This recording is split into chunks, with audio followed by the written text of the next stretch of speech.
بسم اللہ الرحمن الرحیم۔ معزز خواتین و حضرات، السلام علیکم ورحمۃ اللہ وبرکاتہ۔ جو کچھ میں آپ کو بتانے جا رہا ہوں وہ آج کے دور میں اجنبی ہے، اس لیے کہ نبی کریم صلی اللہ علیہ وسلم کا فرمان ہے، بدأ الاسلام غریبا وسیعود الی الغرباء فطوبی للغرباء۔ فرمایا اسلام اجنبی لوگوں سے شروع ہوا اور ان قریب اجنبی لوگوں کی طرف لوٹ جائے گا، اور ایسے اجنبی لوگوں کے لیے خوشخبری ہے۔ یہ معزز خواتین حضرات 7 اکتوبر 2022 عیسوی کی بات ہے۔ مجھے ایک دن پہلے یعنی 6 اکتوبر کو ایک میرے بھائی نے فون کیا کہ کل میرے بیٹے کا نکاح ہے اور میں یہ چاہتا ہوں کہ وہ نکاح آپ پڑھائیں۔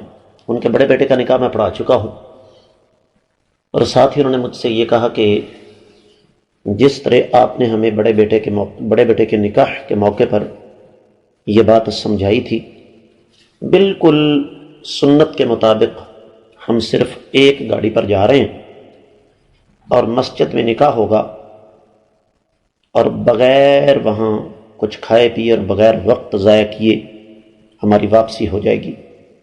آپ حیران ہوں گے، ہم تقریباً کوئی 4:30 کے قریب یہاں سے روانہ ہوئے، کوئی 5 بجے کے قریب سیدھے وہاں پر پہنچے،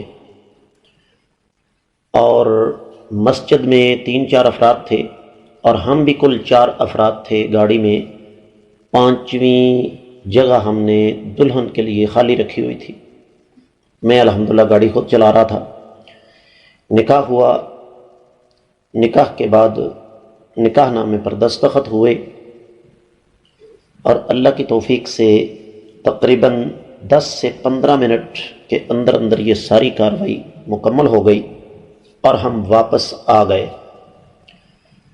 یعنی آپ یوں کہہ سکتے ہیں کہ نکاح سے لے کر رخصتی سمیت 15 سے 20 منٹ کا وقت لگا۔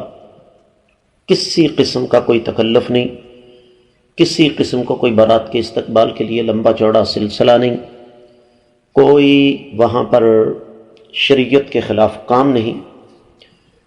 اور یہ میرے بڑے قریبی دوست ہیں جن کے بیٹے کا نکاح تھا، اس بچے اور بچی کے لیے ہماری دعائیں ہیں۔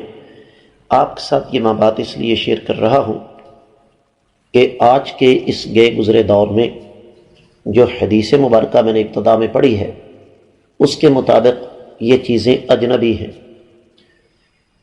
میں یہاں پر سوال کرتا ہوں کہ اگر ہم 2-400 نہیں بلکہ 2-4 ہزار افراد کی بارات لے کر جاتے تو تب کیا ہوتا؟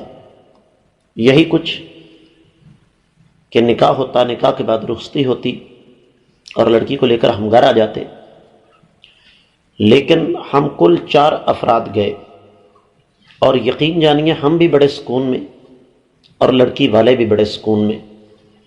آپ کے ساتھ یہ میں بات اس لیے کر رہا ہوں کہ اللہ کے لیے شادی کو شادی خانہ آبادی بنائیں، خانہ بربادی نہ بنائیں۔